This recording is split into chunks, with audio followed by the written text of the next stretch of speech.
नमस्कार विद्यार्थ्यांनो, माझे नाव माधुरी राजभर आहे. मी तुम्हाला हिंदी हा विषय शिकवणार आहे. आज विद्यालय तुमच्या स्वागत करत आहे. आज जो आपला 6वा धडा आहे त्याचं नाव काय आहे? पृथ्वी से अग्नि तक. काय आहे त्याचं नाव? पृथ्वी से अग्नि तक.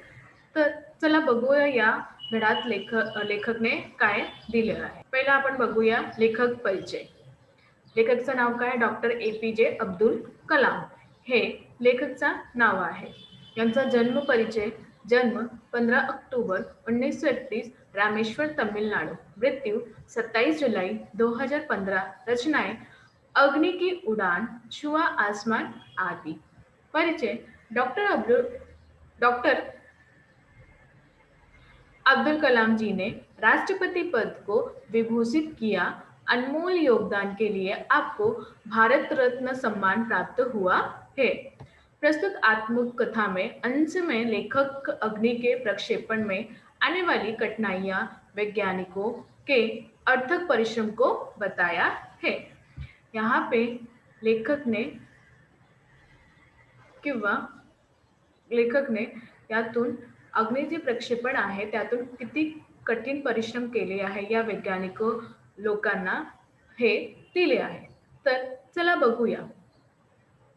बालासोर में अंतरिम परीक्षण का काम पूरा होने से अब भी कम से कम 1 साल की देरी थी. बालासोर म्हणजे अंतरिक्ष हे परीक्षण करणारा आता वेळ आहे. किती वेळ आहे? 1 साल. किती आहे? 1 वर्ष आहे. हमने पृथ्वी के प्रक्षेपण के लिए श्रीहरिकोटा अंतरिक्ष केंद्र में विशेष सुविधा स्थापित की. हे कुठे होणार होता? श्रीहरिकोटाला. कुठे? श्रीहरिकोटाला होणार होता आणि तिथे जे सुविधा पाहिजे ते स्थापित केली होती. इनमें से एक लॉन्च पैड, ब्लॉक हाउस, नियंत्रण उपकरण तथा चलित दूर मिती केंद्र शामिल थे. इथे कोण कोण होता? लॉन्च पॅड, ब्लॉक हाऊस, नियंत्रण असं उपकरण, चलित दूर सीमित केंद्र हे पण होते आणि हे सगळं सामील होते तिथे. दूसरा, पृथ्वी उपग्रह को 25 फरवरी 1928 को सुबह 11:23 पर छोड़ा गया. ते कधी सोडला होता? पृथ्वी उपग्रह कधी सोडला होता? 25 फरवरी 1928 को सकाळी 11 वाजून 23 मिनिटात सोडला होता. यह देश के रॉकेट विज्ञान के इतिहास में एक युगांतरकारी घटना थी. कोणती घटना होती? युगांतरकारी घटना होती. या देशात रॉकेट विज्ञानातून हा इतिहासचा एक युगांतरी घटना होते. निर्देशित मिसाइलों के क्षेत्र में एक आत्मनिर्भर देश के रूप में पृथ्वी के उद्भव ने संसार के सभी विकसित देशों को विचलित कर दिया. इथे जे संसारचा अजून जे देश आहे, अजून जे क्षेत्र आहे त्यांना खूप विकसित केले आणि आत्मनिर्भर होऊन हे कार्य सगळे लोक जगत संसारचं हे सगळं लोक विकसित होणार होते तरी हे कार्य सुरू केले आणि विचलित पण होते. सामर्थ्य नागरिक अंतरिक्ष उद्योग और व्यवहार मिसाइल आधारित सुरक्षा प्रणालियों में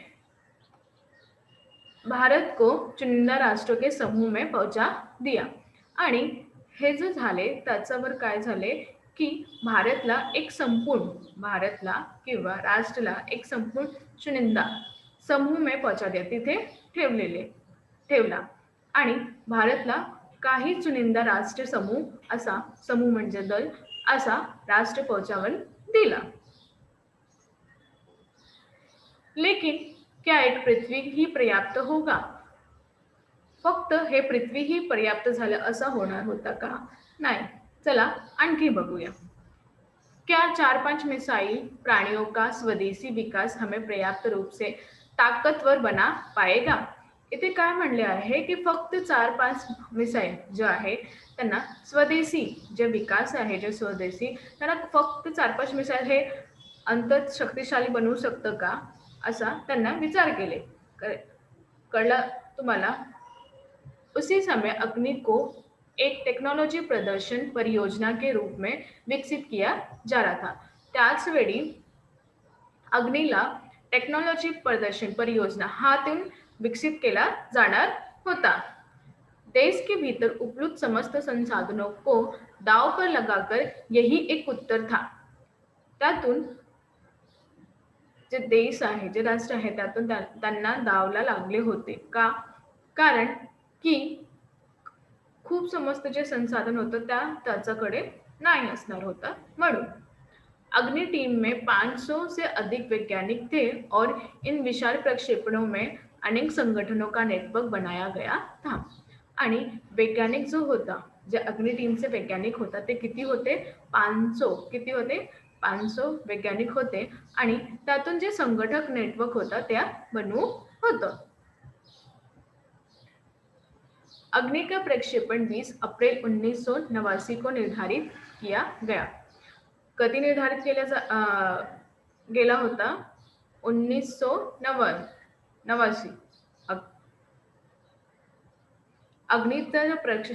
अग्नीचा जे प्रक्षेपण होता त्याला कधी निर्धारित केला होता? 20 अप्रैल 1989 ला निर्धारित केला होता. ये एक अभूतपूर्व अभ्यास होने जा रहा था आणि ते अद्वितीय अभ्यास होते. अंतरिक्ष प्रक्षेपण यान के विपरीत मिसाइल प्रक्षेपण में व्यापक स्तर पर सुरक्षा संबंधी खतरे शामिल होते हैं. इथे खूप सारे खतरा होणार होता म्हणून जे प्रक्षेपण जे अंतरिक्ष होते ते वेगवेगळ्या ठिकाणी वेगवेगळे जे खतरे होणार होता त्यांच्यावर ते तयार झाला होता. त्यातून प्रक्षेपण की पूर्व तैयारी की सारी गतिविधियां तय कार्यक्रम के अनुसार पूरी हो गई थी. आणि जे प्रक्षेपण आहे त्याची तयारी खूप झाली होती आणि कसं करणार त्यांच्यामध्ये किती गतिविधी येणार होते त्या कार्यक्रमामध्ये ते पूर्ण झाली होती.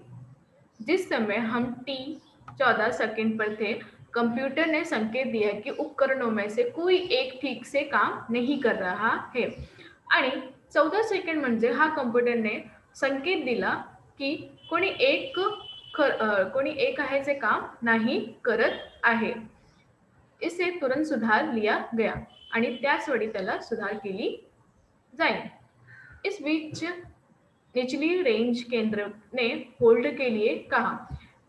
याच वेळा खाली जो स्तर होता, निचली स्तर जो होता त्यांना होल्ड के लिए सांगितले. अगले कुछ सेकंड में जगह जगह होल्ड की जरूरत पड़ गई. हमें प्रक्षेपण स्थगित करना पड़ा. आणि काही वेळानंतर अनेक स्थानावर होल्ड असा करण्याचा प्रयत्न केले जाणार होता आणि हे जो प्रक्षेपण आहे ते स्थगित केला म्हणजे थांबायला लागेल झाला. आता इथे बघा. मैं अपनी टीम के सदस्यों से मिलने गया. त्याच वेळी मी आपल्या टीम म्हणजे जे आपला दल होता त्यातून भेटून गेला. जो सदमे और शोक की हालत में थे. आणि जे लोक कशा होते? सदमेमध्ये होते. म्हणजे काय कसं होणार हे सगळं असा विचार केलात होता आणि कोणी पण तिथे कोणी पण नाही कार्य करायला सांगितले होते. ते वेगवेगळ्या ठिकाणी बसून द्वेष काढायचा प्रयत्न करत होते आणि शोकमध्ये होते. मैंने SLV 3 के अपने अनुभव को उनके साथ बांटा. आणि इथे अब्दुल कलाम काय सांगितलं आहे की मैंने आपला अनुभव स्वतःचा अनुभव त्यांना सांगितले. मेरा प्रक्षेपण यान तो गिरकर समुद्र में खो गया था लेकिन उसकी वापसी में सफलता के साथ हुई. त्याने काय म्हणाले की माझा जो प्रक्षेपण होता ते समुद्रात पडला होता आणि त्यातून आला ते मी सफलता पाहिले. मला सफलता भेटला. आपकी मिसाइल अभी तक आपके सामने. आणि तुमचा मिसाइल जो आहे तुमचा समोर आहे आतापर्यंत. आपकी मिसाइल अभी तक आपके सामने है. वास्तव में आपने कुछ भी ऐसा नहीं खोया जिसे 1-2 हफ्तों से काम सुधारा न जा सके. आणि त्याने म्हणाले की आता तुम्ही असं कोणाही कार्य नाही वेगळे केलं आहे की जे 1-2 हफ्त्याने सुधार केले नाही जाणार असं त्याने सांगितले. इस विवरण ने उन्हें जड़ता की हालत से झंझोड़कर बाहर निकाल लिया. आणि त्यातून त्यांचं जे बातमी होता त्यातून सगळेजण बाहेर आला. जे शोकमध्ये होते सगळेजण बाहेर आले. और सारी की सारी टीम उप प्रणालियों की जांच और उन्हें ठीक करने के काम में फिर से जुट गई.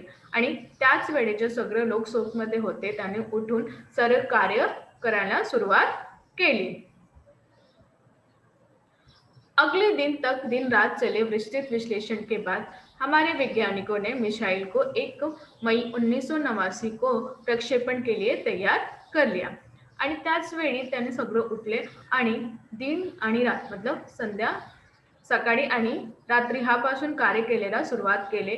वैज्ञानिक जे आहे त्यांनी मिसाईल सुरुवात केले बनवायला आणि कधी सकाळी जाते आणि कधी रात्री होते हे त्यांना कळलं नाही होते त्याच वेळी.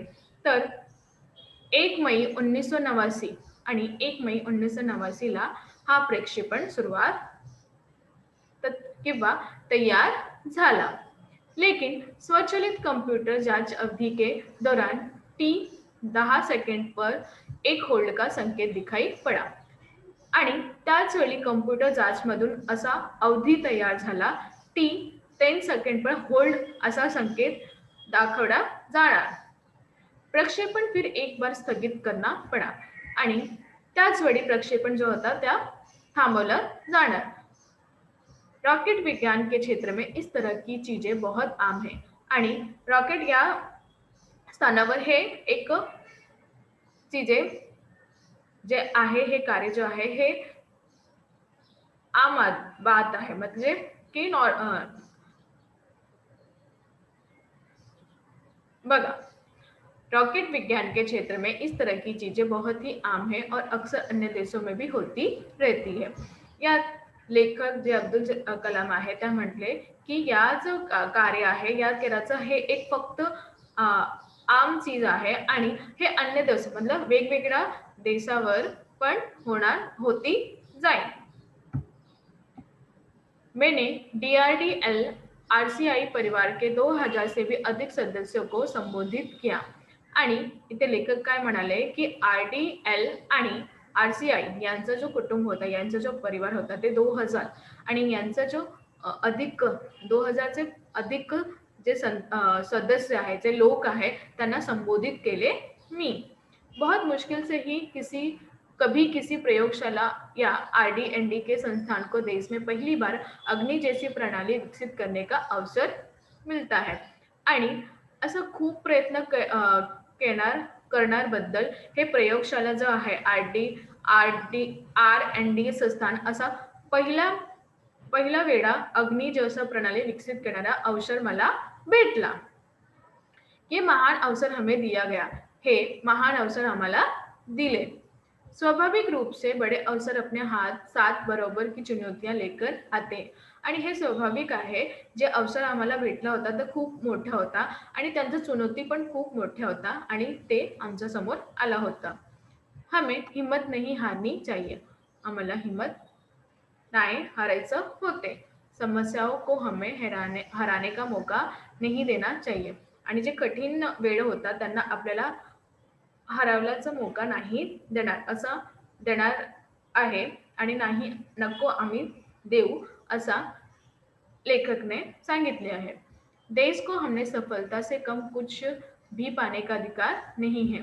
आता इथे लेखक काय म्हणाले जे देश आहे जे राष्ट्र आहे आपल्याला सफलता म्हणजे खुशी आनंदी असा अधिकार देणे पाहिजे आहे. आइए सफलता को लक्ष्य बनाए अपना संबोधन करें.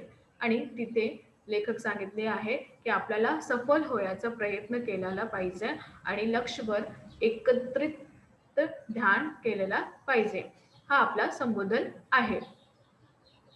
तर आज आपण काय शिकलो की आपल्याला जे आपल्या मनात असते आणि जे कार्य करायचे होतं तर आपण खूप प्रयत्न करते आणि प्रयत्न करायचा म्हणजे तिथे लेखक म्हणाले आहे की जेव्हा आपण प्रयत्न करते तेव्हा हे कार्य सफल होतं आणि आपण बी सफल होते. जेव्हा आपण काम नाही करणार आणि जे कठीण परिश्रम येणार आहे त्यांच्या सोबत उभे राहून ते कठीण परिश्रमचा आपल्याला भेटायचा आणि कार्य करायचा. कधीही हार नको मानू या. धन्यवाद.